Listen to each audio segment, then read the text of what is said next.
पीछे का पैर रखने का स्थान नष्ट नहीं हो जाता तब तक लौटने की संभावना है, क्योंकि ये मार्ग फूलों से युक्त है पर दिखाई सूल देते हैं, और जगत का मार्ग कांटों सूलों से युक्त है लेकिन दिखाई फूल देते हैं। अंतर यह है, भगवत मार्ग दूर से दिखाई देगा, बहुत कांटे हैं, बहुत सूल हैं, लेकिन आप पैर रख करके देखोगे तो फूल होगा। और संसार का मार्ग दिखाई देता है, बहुत सुंदर फूल है, सुखद है, लेकिन पैर जिसने रखा वो आज तक आह ही भरा, दुख ही मिला, उसे कहीं भी सुखद शांति, महाआनंद की, प्रसन्नता की अनुभूति नहीं हुई। मूढ़तावश वो भले मान ले कि मैं सुखी हूं, सुखी नहीं है। जैसे हम आगे कदम बढ़ाते हैं तो पीछे वाला पैर जहां से उठाया है उसका अस्तित्व तो नहीं रहना चाहिए इस मार्ग में, उसको नष्ट कर देना चाहिए। पैर रखने की गुंजाइश नहीं रखनी चाहिए, क्योंकि आगे बहुत भयावह दिखाई देता, लौट जाएगा, उपासक भाग जाएगा। यहाँ तो बड़ी सुविधा थी, बड़े लोग प्रणाम नमस्कार मित्रता व्यवहार, ये तो बिल्कुल अकेला मार्ग है, इसमें तो बड़े कठोर हृदय की आवश्यकता है। यहाँ तो ना वो पीछे वाला ठीक था, लौट जाएगा। अगला कदम बढ़ा तो पीछे की विस्मृति हो जानी चाहिए, और ऐसा कदम रखना चाहिए कि पीछे लौटाने की कहीं कोई जगह नहीं रह गई।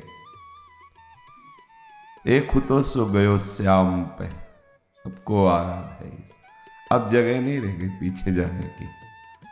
बड़े भाग्यशाली हैं जिनका पीछे का मार्ग बंद कर दिया गया है। बड़ा दुर्भाग्य है जिन्होंने आगे कदम रख के पीछे हटा दिया। हम डर जाते हैं, यद्यपि आगे कदम बढ़ाओगे तो तुम्हें जो सूल दिखाई दे रहे बहुत सुखप्रद है, केवल दिखाई दे रहे। कैसे सुखप्रद हैं? जहां जहां भक्त मेरो चरण रखे, वहां वहां रखूं हाथ, और पीछे पीछे मैं फिरूं, कभी न छाड़ू साथ। तुम्हें सूल में पैर रखना ही नहीं। प्रभु क्या कह रहे हैं? मैं अपने भक्त को जमीन में नहीं चलने देता, अपने हाथ में। अब ये सबको लगता है कि दोहा चौपाइयां हैं, गा दिए, पर हमसे पूछो कितना कष्ट होता है।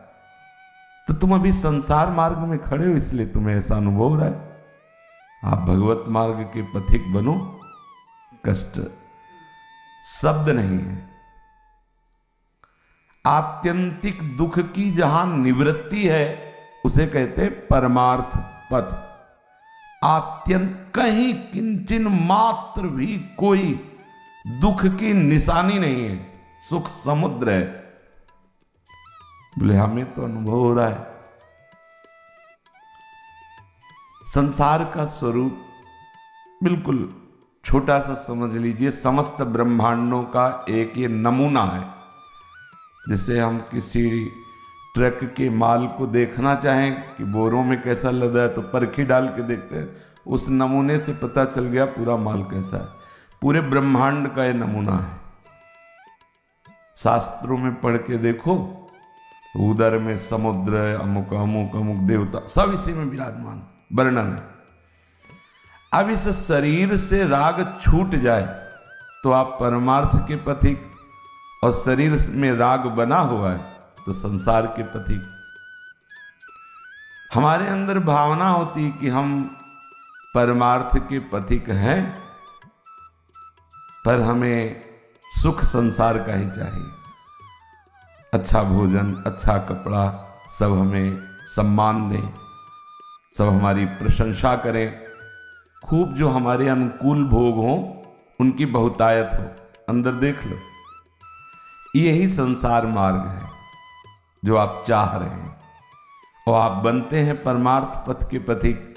इसीलिए आपको दुख अनुभव में आता है, सुख का अनुभव हो नहीं रहा। तो आपको लगता है केवल शास्त्रों में लिखा है कि सुख परमार्थ है, दुख स्वार्थ संसार है। शास्त्रों में जो लिखा है वो परम सत्य है। जब तक आपका शरीर संसार में कहीं आश्रय रहेगा, बातें बना लेना बहुतों को देखा है हमने।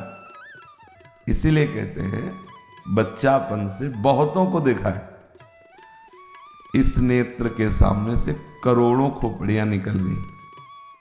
हाँ, दंडवत प्रणाम, ज्ञान बघारना, बुद्धि बघारना, और गंभीर होकर सबको देखते रहे, निकल गई। परमार्थ की चढ़ाई पर बिरला ही कोई करोड़ों में एक चढ़ता है, नहीं तो परमार्थ की आड़ में वासनाओं का पोषण करते हुए अगर कोई कृपा है तो हो जाए।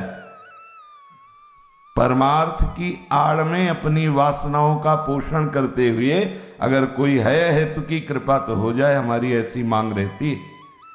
सच्चे परमार्थ के पथिक का स्वरूप यही है, जो निश्चय किया उस पे अडिग।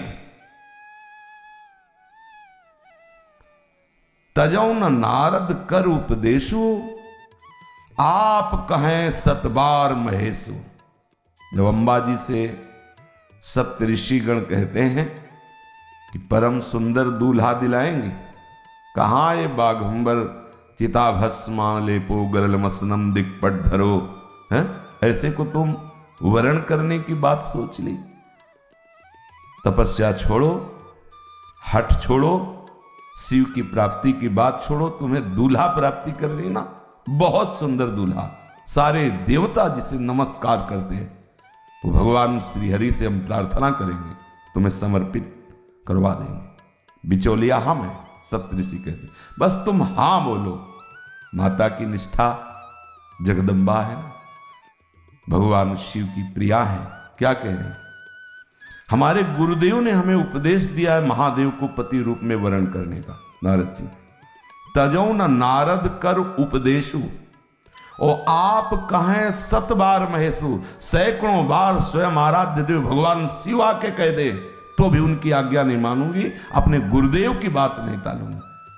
आप कहें सत बार, मैं इष्ट 100 बार कहे तो बात मैं नहीं मानू। मेरे गुरुदेव ने जो मुझे कहा वो मैं निष्ठा कोटि जन्म लग रगर हमारी, बरों संभ नत रहो कुमारी। हाँ, तुम्हें ब्याह कराने की बड़ी शौक है तो बहुत वर दूल्हा संसार में है, जाओ, लेकिन मेरी बात सुनकर तुम हंसोगे।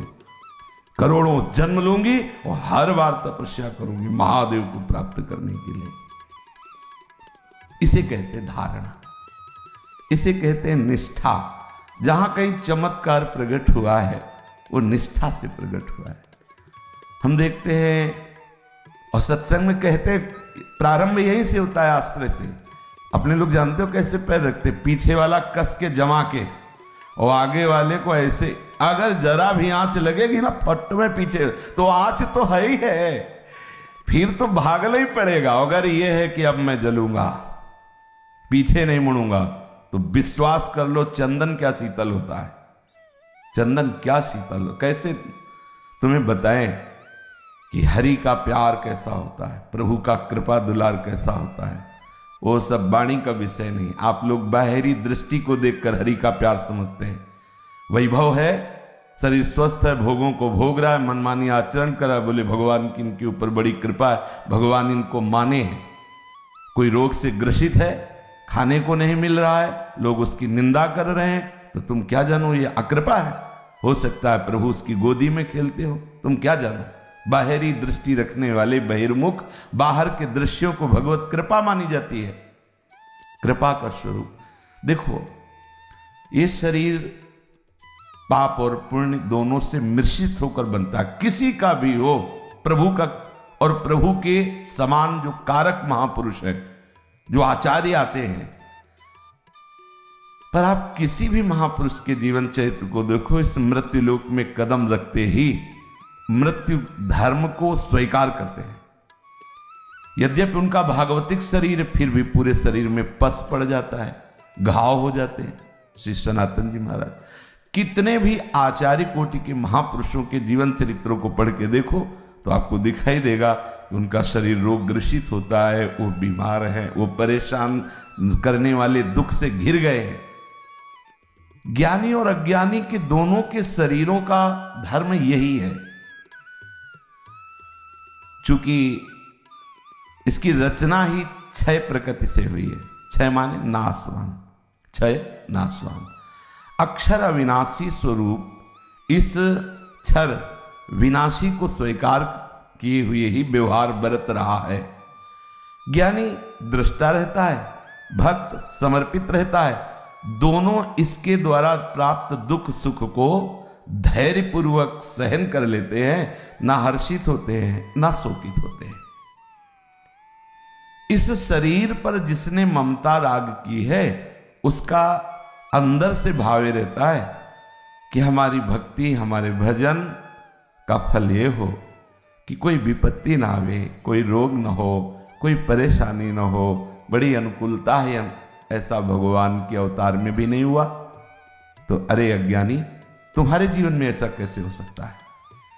कोई कितना भी उपाय कर ले कि रात ना आवे, पर ऐसा हो सकता है क्या? रात तो आएगी। अगर दिन है तो रात है। कोई कितना उपाय कर ले कि रात बनी रहे, क्या ऐसा होगा क्या? दिन आएगा। ऐसे ही ये सुख दुख ही प्रकृति का चक्र है, चलता रहेगा। जो इसमें भगवत आश्रित है, भगवत चिंतन परायण है, उसके ऊपर उसका प्रभाव नहीं पड़ता। बस गिरते गिरते प्रभु बचाते रहते हैं। दिखाई देता है गिरा, पर वो गिरा कहां? हरि की गोद में। दिखाई दिया इसका पैर बहुत भयानक जगह रखा गया, लेकिन वो जहां जहां मेरा भक्त चरण रखे वहां वहां रखो हाथ। सर्वे क्षयांता निचयाः पतनान्तः समुच्छयाः संयोगा विप्रयोगांता मरणांतम च जीवितम। भगवान व्यासदेव जी कह रहे कि जितनी भी सामग्री आपको दिखाई दे रही है, मन से इंद्रियों से सोचने में आ रही, देखने में आ रही, सर्वे क्षयांताः, सबका नाश होगा। एक शब्द में सर्वे क्षयांताः। जो तुम्हें नेत्रों से दिखाई दे रहा है, इंद्रियों से, अंतः